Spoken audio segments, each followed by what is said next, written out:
Presidente, solo sul nome di Mattarella siete riusciti a trovare una condivisione con le altre forze politiche? Guardi, in questa situazione di stallo, dove nessuna forza politica ha i numeri per eleggere il capo dello Stato, l'unica soluzione è stata sicuramente quella dell'elezione del Presidente, o meglio di scegliere il Presidente Mattarella. Del resto è un po' una situazione che si va a replicare come quando è accaduto con il Napolitano 2. Presidente, intanto voi oggi tutti i presidenti di regione avete visto Mattarella, l'avete Scusate un incontrato? attimo, ha litigato mentre fa l'intervista.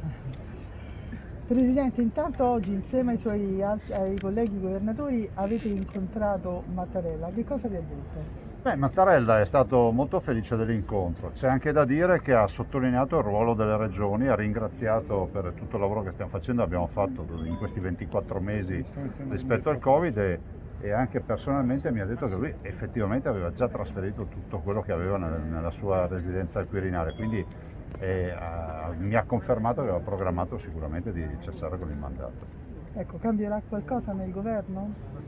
Ma io immagino, spero di no, visto e considerato che abbiamo davanti dei mesi cruciali, siamo ancora in fase emergenziale fino al 31 marzo per il Covid, abbiamo 229 miliardi di PNRR da far calare sul territorio e far diventare ovviamente PIL, occupazione e crescita e manca solo poco più di un anno per il rinnovo del Parlamento, direi che è ora di parlare di meno, pancia a terra e lavorare.